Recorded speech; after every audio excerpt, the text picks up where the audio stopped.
नमस्कार दोस्तों, मैं हूं आपका होस्ट आशीष कुमार और आप देख रहे हैं अल्टीमेट प्रॉपर्टी गाइड। आज की ये वीडियो आपके लिए काफी इंफॉर्मेटिव होने वाली है और ये स्पेशली हम अपने उन कस्टमर्स के लिए लेके आ रहे हैं जो प्राइमरी कस्टमर हैं या सेकेंडरी कस्टमर हैं, दोनों के लिए। इस वीडियो में मैं आपको काफी इंफॉर्मेशन देने वाला हूं। इसमें मैं आपको आने वाला फ्यूचर भी बताने वाला हूं कि आप अपने फ्यूचर को कैसे गैस कर सकते हैं। मैं आपको यह भी बताने वाला हूं कि प्राइमरी कस्टमर और सेकेंडरी कस्टमर में क्या डिफरेंस होता है। सबसे पहले हम इस वीडियो को जब स्टार्ट करते हैं तो 3 क्वेश्चन हमसे जनरली पूछे जाते हैं, जिसमें सबसे अहम क्वेश्चन होता है कि हमें प्रॉपर्टी में इन्वेस्टमेंट क्यों करना चाहिए। दूसरा क्वेश्चन होता है कि हमें प्रॉपर्टी में कितने टाइम के लिए इन्वेस्ट करना चाहिए। और तीसरा जो अहम सवाल है कि आपने प्रॉपर्टी में इन्वेस्ट भी कर दिया, आपने हमारी दी हुई गाइडलाइन और टाइम के हिसाब से उस प्रॉपर्टी में अपना पैसा भी रखा और अब आपके पास एप्रिसिएशन भी आ गया, तो अब उस पैसे का क्या करना चाहिए। सबसे पहले क्वेश्चन पे आते हैं, व्हाई इन्वेस्ट इन प्रॉपर्टी। तो इसमें 2-3 चीजें हैं जो मैं आपको डिटेल देने वाला हूं। सबसे पहली चीज है एक जनरल कस्टमर और एक वेल्दी कस्टमर। बेसिकली जो वर्ल्ड का सिनेरियो है वो ये कहता है कि जितने भी लोग, मान लो वर्ल्ड में 100 लोग हैं और 10% लोग या 20% लोग जिनको आप बोलते हो कि ये रिच हैं, वेल्दी हैं, तो वो इसलिए वेल्दी नहीं है कि उनके बैंक अकाउंट में पैसा रखा है, वे इसलिए वेल्दी हैं क्योंकि उनके पास एसेट है। अब एसेट क्या होता है? एसेट होता है जो आपका पैसा बढ़ाए या जनरेट करे, आपकी जेब से पैसा ना निकाले। पैसा निकालना और इन्वेस्टमेंट दोनों अलग अलग चीजें हैं। इन्वेस्टमेंट को पैसा निकालना नहीं बोल सकते। इन्वेस्टमेंट का मतलब होता है जैसे आप किसी पैसे को बैंक में ले जाके एफडी करते हैं, वो एक इन्वेस्टमेंट बोली जाती है। एफडी आपको अच्छे रिटर्न्स देती है, नो डाउट। एसआईपी भी आजकल चला हुआ है, शेयर मार्केट में भी है, लेकिन उसके लिए आपको बहुत सारी रिसर्चेज करनी पड़ती हैं। आई थिंक बहुत कम कस्टमर ऐसे हैं जिनके पास इतना टाइम होता है कि वो उन शेयर मार्केट की कंपनीज की रिसर्च लें।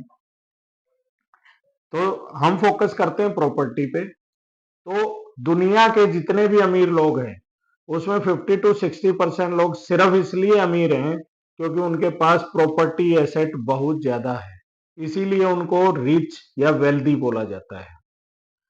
दूसरी चीज आती है कि प्रॉपर्टी आपको क्या दे सकती है, भाई क्यों करना चाहिए, ये उसी का एक आंसर है। तो वो चीज ये आती है कि प्रॉपर्टी आपको वेल्दी बना सकती है।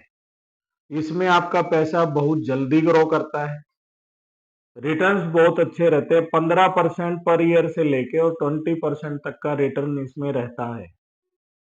आपने देखा होगा कि अनऑथराइज कॉलोनी में भी लोग प्रॉपर्टी में इन्वेस्ट करते हैं और ऑब्वियसली वो भी प्राइस एप्रिसिएशन देता है, लेकिन हम कभी भी आपको वो सुझाव नहीं देंगे कि आप अनऑथराइज में जाइए। अगर आपका बजट है और आप हमसे जुड़ना चाहते हैं तो आप ऑथराइज एरिया में लीजिए, उसकी कंसल्टेंसी हम प्रोवाइड करते हैं। 15% की रिटर्न कैलकुलेशन अगर मैं करता हूं, तो अगर कोई आदमी 1 लाख रुपए इन्वेस्ट करता है प्रॉपर्टी में, तो 5th ऑफ ईयर 15% की रिटर्न से वो डबल हो जाता है। यानी अगर वो 15% से ज्यादा रिटर्न देने वाली प्रॉपर्टी में इन्वेस्ट कर देता है हमसे कंसल्टेंसी लेके, तो आपका पैसा 3 से 4 साल में भी डबल हो सकता है। तो सबसे पहली चीज तो भाई, अगर आपको रिच बनना है, आपके पास एक पैसा रखा हुआ है, वो आपने एफडी में डाल दिया है या कहीं ऐसे लोकेशन पे डाल दिया है जहाँ पे 6 से 7% का रिटर्न है, तो सबसे पहली चीज तो आप उसको निकालिए और प्रॉपर्टी में इन्वेस्ट कीजिए। वो आपको 4 से 5 साल में आपका पैसा डबल कर देगा, क्योंकि एवरेज 15 से 20% का रिटर्न कोई ऑथोराइज प्रॉपर्टी देती है। अब मैं दूसरे सवाल पे आता हूं कि कितने टाइम के लिए करना चाहिए और प्राइमरी कस्टमर कौन होता है और सेकेंडरी कौन सा होता है। प्राइमरी कस्टमर वो होता है जिनको ऑलरेडी सिनेरियो पता है, वो पिछले 10 से 15 साल से पैसा प्रॉपर्टी में इन्वेस्ट कर रहा है, पिछले 15 साल से उसने अपने पैसे को 3 से 4 या 5 गुना भी किया है, तो उनको हमें उतना बताने की जरूरत नहीं पड़ती, उनको उतना समझाने की जरूरत नहीं पड़ती, क्योंकि already they have experience of the property investment and they doing their job with disciplinary. Discipline का मतलब है कि वो अपना पैसा बढ़ाते हैं, निकालते हैं, री इन्वेस्ट करते हैं, री इन्वेस्ट करने के बाद फिर से अप्रिसिएशन लेते हैं, उस पैसे को निकालते हैं, फिर री इन्वेस्ट करते हैं।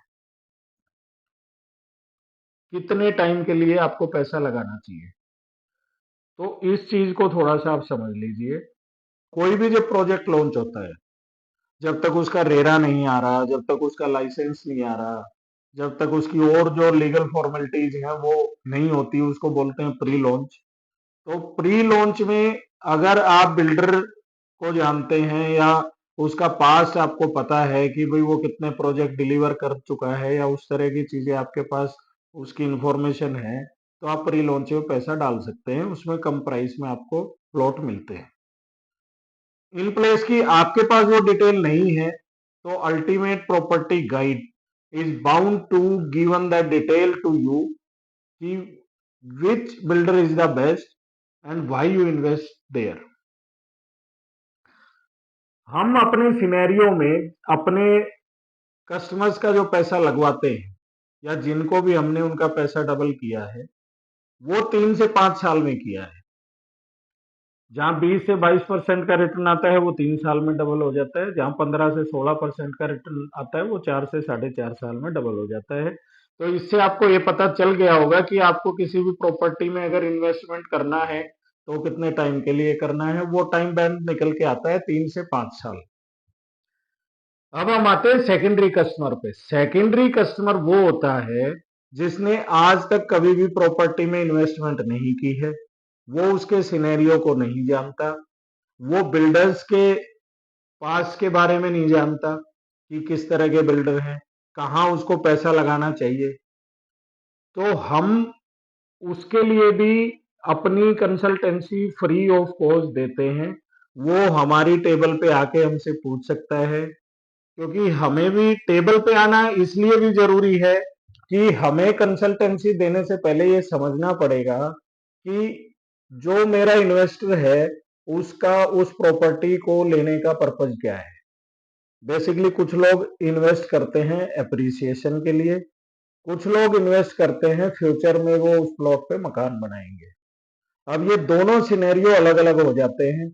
अगर आपको रहने के लिए है तो ऑब्वियसली मैं आपका पैसा वहां तो लगवाऊंगा ही कि जहां पे प्राइस बढ़े, लेकिन साथ साथ आपको ये भी देखना पड़ेगा कि वहां पे आपको फैसिलिटी क्या मिल रही है, क्योंकि एट लास्ट अवेल आप ही करने वाले हो। तो दो क्वेश्चन के मैंने जवाब दे दिए। प्रॉपर्टी में क्यों इन्वेस्ट करना चाहिए, उसका सीधा सीधा आंसर है कि अगर आपको रिच बनना है तो आपको प्रॉपर्टी में इन्वेस्ट करना ही पड़ेगा। कितने टाइम के लिए करना चाहिए, उसका आंसर भी मैंने दे दिया है, 3 साल से लगभग 4.5 से 5 साल तक का उसका टाइम है। अब लास्ट क्वेश्चन पे आते हैं, जिसमें बहुत सारे लोग मेरे से पूछते हैं कि यार एप्रिसिएशन मैंने ले लिया है, प्रॉपर्टी में मैंने डाला था, पैसा भी डबल हो गया, तो अब मैं उस पैसे का क्या करूं। ये बहुत ही अहम सवाल हो जाता है, खासकर एक इन्वेस्टर के लिए, खासकर एक कंसल्टेंट के लिए। इस दुनिया में कोई भी गोल ऐसा नहीं है जिसको आप डिसिप्लिन से अगर आप कीजिएगा तो वो आप अचीव नहीं कर सकते। 100 करोड़ रुपए एक ही आदमी ने अपने ही टाइम में कमा के लोगों को दिखाए, बगैर किसी एजुकेशन के। धीरू भाई अंबानी जी भी उसके काफी बड़े एक तरह से एग्जाम्पल हैं लोगों के लिए, और भी सो मैनी एग्जाम्पल। आज हम एग्जाम्पल्स की बात नहीं करेंगे। तो सबसे पहली चीज है कि आपने पैसा इन्वेस्ट कर दिया, 3 से 5 साल के लिए कर दिया, तो आपको एक टारगेट सेट करना है कि मुझे अपने 25 लाख को 50 करना है। अगर वो 3 साल में आ जाता है, हम उसको कंसल्टेंसी देंगे। तो यही चीज आपको दोहराने की जरूरत है। उस पैसे को अपनी टारगेट वैल्यू पे निकालिए, हम उसी पैसे को री इन्वेस्ट करा के देंगे। हम बिल्डर टाउनशिप में आपको एंट्री टाइम भी बताएंगे, एग्जिट टाइम भी बताएंगे, और इसी चीज को आपको कंटिन्यू करते रहना है। हम consultancy free of cost provide करते हैं। अगर आपको इन्फॉर्मेशन अच्छी लगी हो तो हमारे चैनल को लाइक कीजिए, शेयर कीजिए, सब्सक्राइब कीजिए। Thank you very much.